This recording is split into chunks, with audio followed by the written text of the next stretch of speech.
to automatically just dive right in. It's hard for us to fix or give advice if we're not really truly aware of what the other person needs. And we don't know that unless we are quiet. When we're talking to a client, I think we feel really compelled to give in to our advice monster and start telling them, look, here's the problem, you need X, Y, and Z, and a new website will solve this, or here's what you're doing wrong. And we can't help ourselves. And I was talking to Michael Bungay-Stanier about this. There's a really fast and easy answer to why we want to give advice, which is we've spent a lifetime practicing and being rewarded for having the answer. You know, it starts as early as you want to go in school and through high school and through university. In your early career, it's all about, do you know the answer to the test? Because you've got to know the answer or else you're not succeeding. So we've just had that kind of acculturation for sure. And now when it comes to working with clients and trying to be a good partner, a strategic partner, we have to learn how to be comfortable in the silence. And it's actually more powerful than speaking.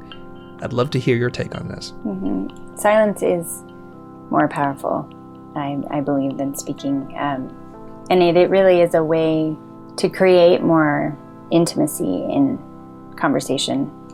Right now, a lot of people will use silence more as like a power over or as a way to punish, right, or to blame. But there's a way to use silence where you can use it to really ground yourself into the moment that you're in so that you can begin to think about how you want to interact.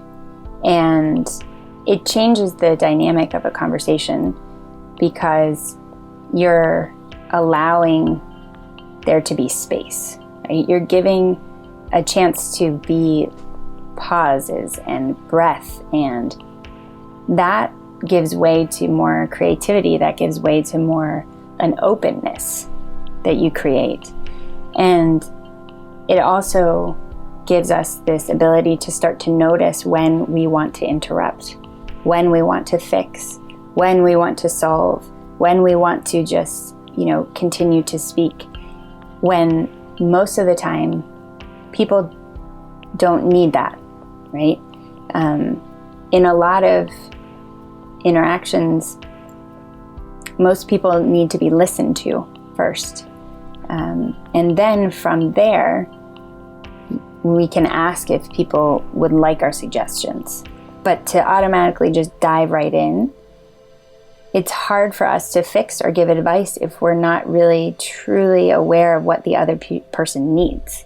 And we don't know that unless we are quiet, right? Unless we give them space. And in the moment, it can be extremely uncomfortable. Silence is very uncomfortable once you start to practice it.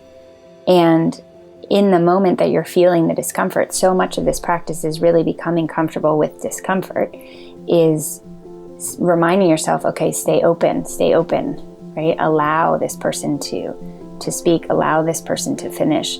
I can take my time, right? I don't have to answer right away. What's your take on why people feel so compelled to respond?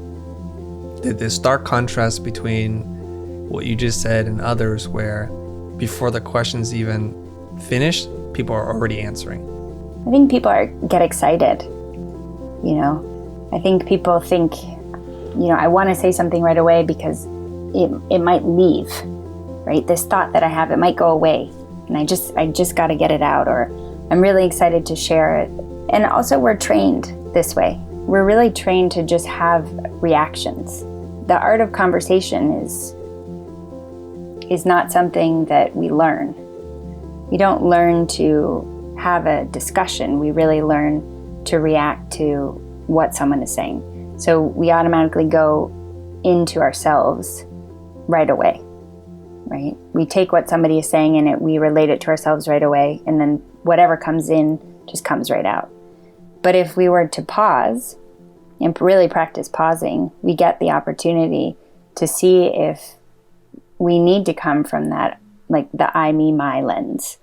And a really interesting practice is to try not to answer within conversations by starting with I or me or my, and just see what happens. It's kind of a fun little experiment. Oh, that's really interesting. Don't start the conversation with I, me, or my. Are there other words we should be using? Not necessarily. It's more just starting to pay attention to how often you're interacting from the place of one perspective, just like your perspective, right? Your lens. I can bring up even just the response of the Canadian Prime Minister with his question that the news organization asked about Trump. We saw protesters tear gas yesterday to make way for a presidential photo op. I'd like to ask you what you think about that. And if you don't want to comment, what message do you think you're sending? And he gave like a 21-second pause. Right? That silence, so powerful. And that was really to be able to ground into the moment, to be able to think about the best way forward. We all watch in horror and consternation what's going on in the United States. So I think that it's extremely powerful. Hey everyone, Matthew Encina here. I'm the Chief Content Officer at The Future. If you enjoyed today's episode, drop a comment below with a timestamp of your favorite part. Don't forget to check out our other videos linked here. And if you like this video and want to support us in our mission to bring high quality creative education to the masses, consider buying a course from us and level up your own skills in the process. Thank you so much for your support, and we'll see you in the future.